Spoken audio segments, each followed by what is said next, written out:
The family of Jacob had left their homeland behind because of a famine, coming to settle in the land of Egypt. They had children there and grandchildren until they grew to be a nation of many people.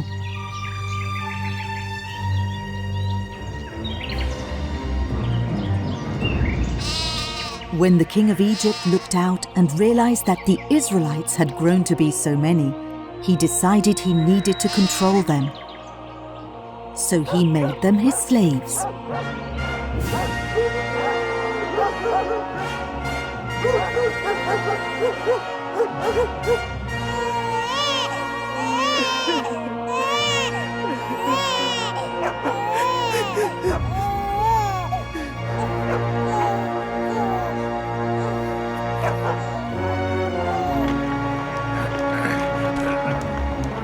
Faster! Faster there! Pharaoh has little use for slaves who are lazy. Water! I need some water! Take heart now. Take heart? You must regain your strength. How can you say take heart, Jochebed, when day after day we're beaten down by such unbearable cruelty? Remember that our people were chosen by God. This cannot be how it ends for us. Hurry up! I have no time for old lazy men who won't work. And you, no more wasting of this useless man's time. Moses, don't worry, my son.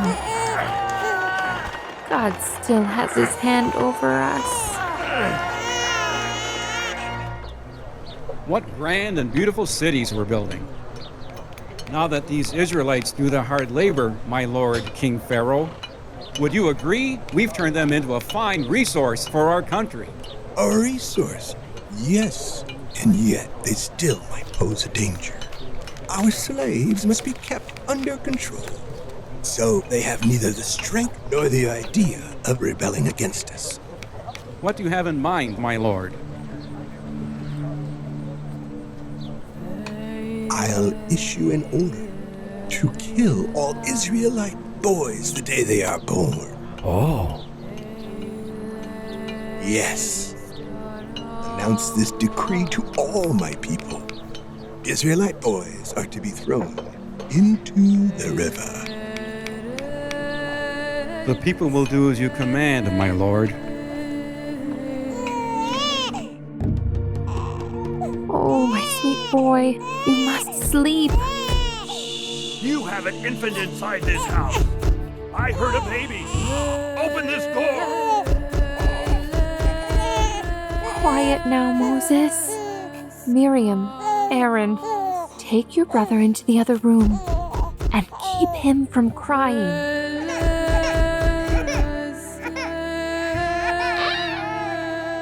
I heard a baby here in this house. If it's a boy, I will cast him into the river. A baby?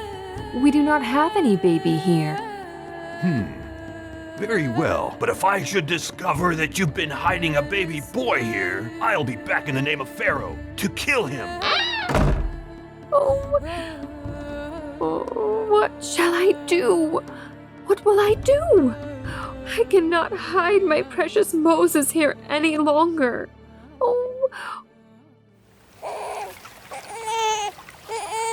Put the basket here. Miriam, I need for you to stay. Keep your eyes on your little brother and make sure nothing bad happens. Oh, Moses, I'm leaving you here among the rushes.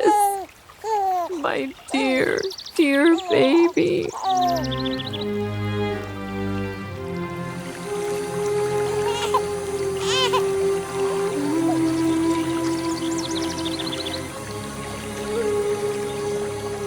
That very day, Pharaoh's daughter had come down to bathe in the river. What's that there? Bring me that basket.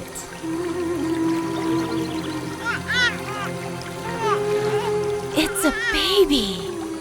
It must be Israelite. Poor thing. And so precious. The river has given me a baby. I shall adopt you as my own son. You, little girl. Go and bring me someone who is able to nurse my baby. Miriam presented her own mother to Pharaoh's daughter, who would care for Moses while he was a baby. Pharaoh's daughter would adopt him as her own son. And so it was that Moses, an Israelite boy, would be raised in the royal palaces of Egypt.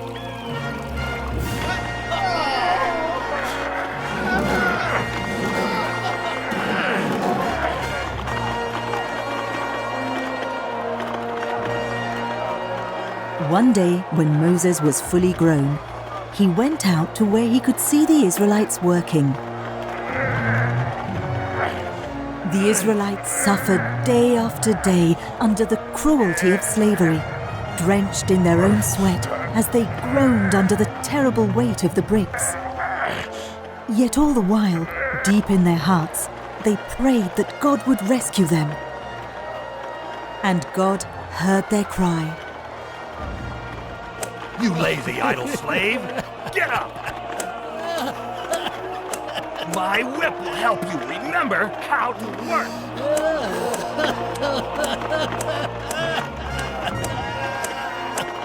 When Moses saw that the Egyptian guard did not stop beating the Israelite man, he became outraged. He struck the guard so hard that it killed him.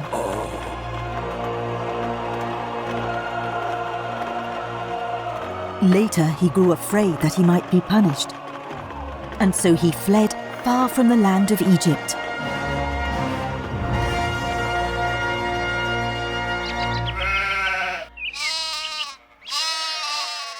Moses went to live in the land of Midian, and he learned there how to be a shepherd.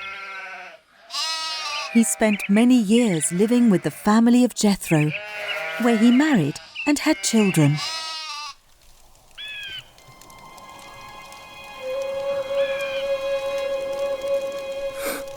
What is this? Moses. Moses, do not come any closer. I am the God of your fathers, the God of Abraham, Isaac, and Jacob. I have seen the terrible oppression my people have endured in Egypt. I have come down now to take them back to their own land, the land of Canaan. You are the one I am sending before Pharaoh to bring my people out from Egypt. But who am I that I might bring the Israelites out of Egypt? I will be with you when you go to free my people. But what do I do if the Israelites don't believe me? I don't even know your name. I am who I am, and so will I ever be. Tell the people of Israel that the God of their fathers, Yahweh, has told you that he will save them from their oppressors. Oh Lord, Yahweh. You will go and speak to Pharaoh, and he will let you go, because I am about to raise my powerful hand against Egypt. But Lord, you know that I was never very good at speaking. Moses, do not be afraid, because I will be with you, and I will give you the words to say. But please, could you not send someone else? Moses, your brother Aaron can speak well, and he is coming now to see you. Aaron, my brother. It's so good to see you.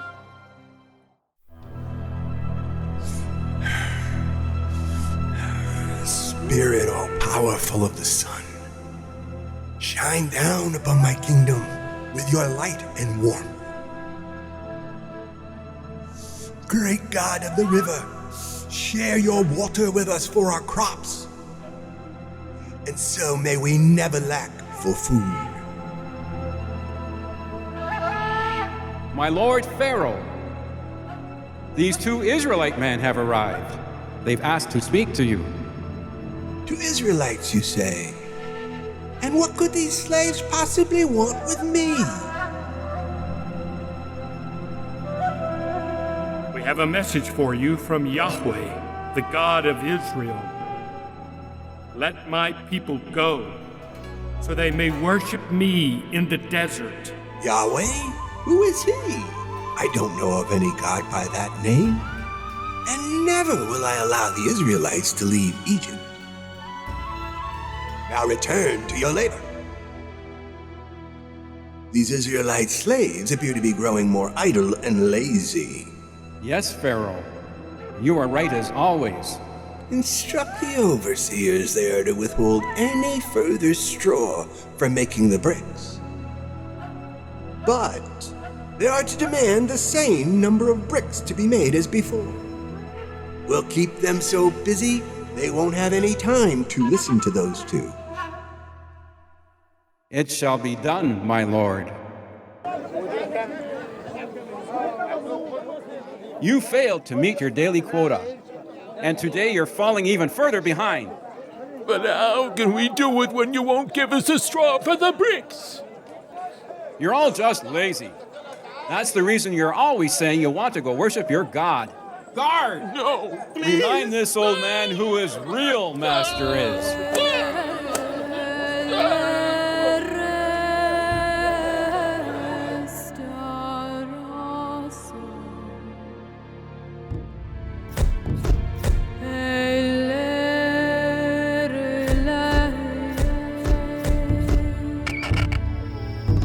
You, Moses! You're to blame! Why don't you leave us in peace before they kill us all? We need to keep faith now that our God has a plan to deliver us. A plan? I was his plan! And look at how I'm failing everyone!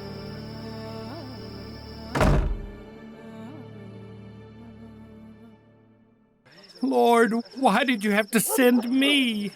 Moses, remember that I am Yahweh, the God Almighty who appeared to Abraham, Isaac, and Jacob. I made a covenant with them to give them the land of Canaan. And I promise you that I will free the Israelites from their slavery. But Lord, the Israelites don't even believe in me now. How can I possibly expect Pharaoh to listen? Tomorrow at dawn, go with your brother Aaron to the shore of the river. Bring us water so that my little boy and I can have a drink. Oh, you two again. What are you doing here? Yahweh, the God of the Israelites, has said, let my people go, so that they may worship me in the desert. Because if you do not, I will turn this river into blood.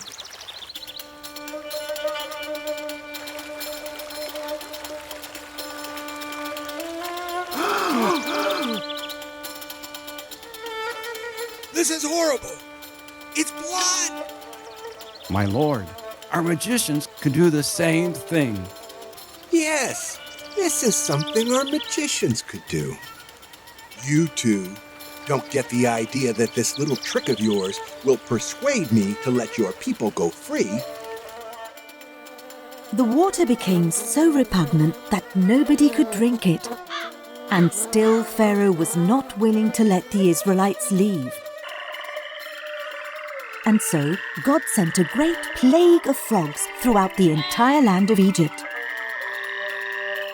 They were everywhere. They invaded the Egyptians' houses and even crawled over their food. Oh, these frogs are disgusting. Oh. Moses, you have to ask your God to get rid of them. I will pray and ask for Yahweh to take them all away. Then you must allow the Israelites to leave. Because if you don't, far worse things are to come. Moses prayed, and God caused the frogs to die. But when Pharaoh realized that he was free of the frogs, he turned even more stubborn and refused to let the Israelites go. God then sent flies and gnats to swarm over all the land of Egypt, although they stayed clear of all the places where Israelites lived. It's incredible! I never thought I'd see these wicked Egyptians suffering like this. Pharaoh pled with Moses to remove the flies from Egypt. But once the flies were all gone, he once again hardened his heart. God then caused painful sores to infect the Egyptians, along with deadly diseases for their animals. But still Pharaoh refused to obey God. Then God sent a terrible storm of hail. The relentless hailstones destroyed every single thing in their path: crops, trees, animals, and even people. Yet in those places where Israelites lived, not a single hailstone fell. God says, "Let my people go. If you refuse, I'm going to send a plague of locusts that will cover the entire country and devour what little food you have left." My lord, have you not seen that Egypt is in ruins? I implore you, let them go. No, never. And so God did just what he had said he would do. He ravished the entire land of Egypt with a horrible plague of locusts. Next, he caused a cloud of darkness to descend over the entire country. The heavy, oppressive blackness lasted 3 days so that no one could move from where they were. But wherever the Israelites were living, there was light.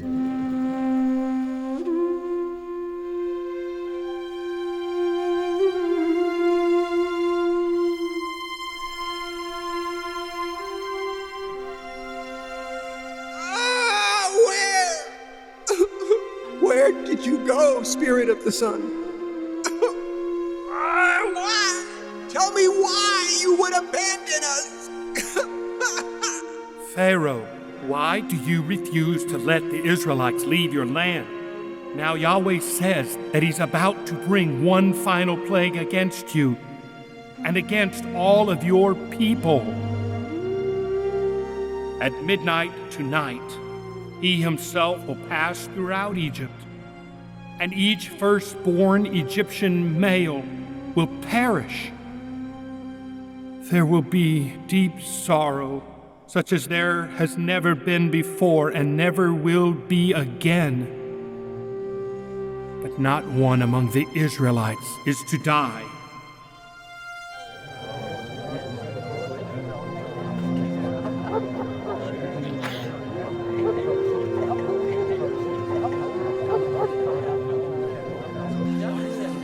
Tonight, Yahweh will deliver us from this slavery forever. Prepare your things to leave, because God is going to make Pharaoh, as well as the other Egyptians, plead for us to depart from their country. On this night, God is going to pass throughout all of Egypt, and the firstborn son of every family will perish. But not one of our sons will die if we obey the instructions given by our God. Each family is to choose their finest lamb and then slay it.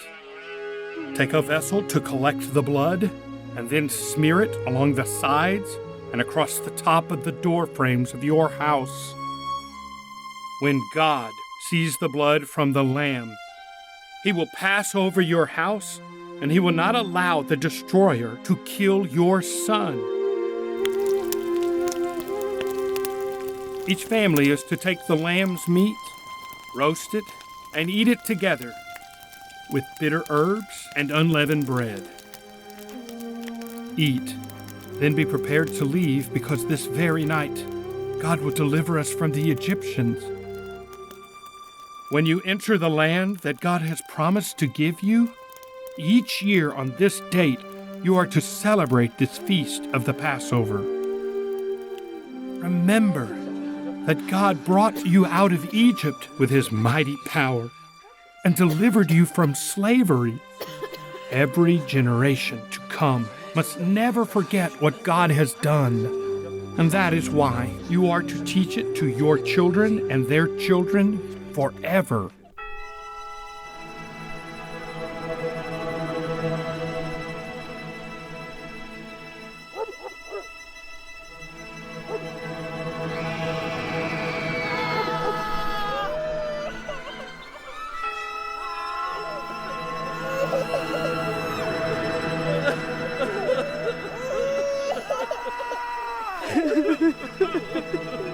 On that night, the oldest son in every Egyptian family was struck down, including the son of Pharaoh himself.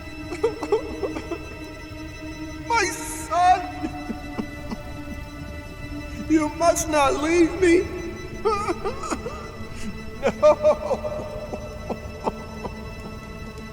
My lord, Moses has come, just as you requested. Go then, go far away. You and the rest of your people.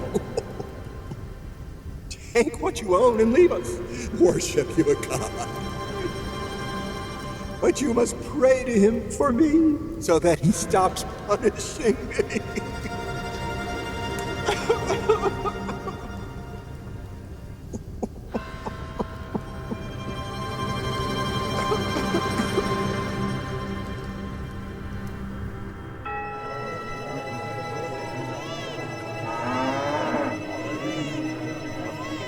The next morning at dawn, the Egyptians came to beg the Israelites to depart from their country as soon as they possibly could. Many brought them gifts of fine clothing, as well as treasures of silver and gold.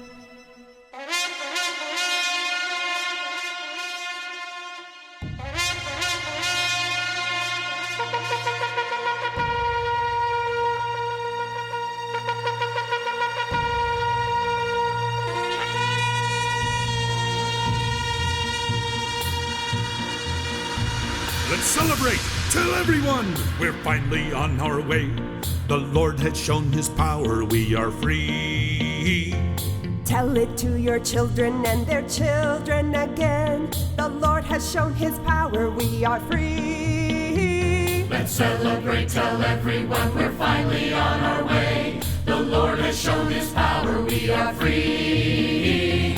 Tell it to your children and their children again. The Lord has shown his power, we are free. Yes, the blood has made us free. We had suffered for so long in slavery, and then the miracles flowed from above.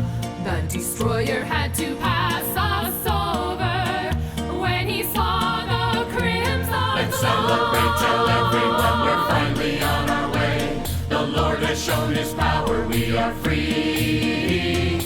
Tell it to your children and their children again. The Lord has shown his power, we are free. Let's celebrate, tell everyone we're finally on our way.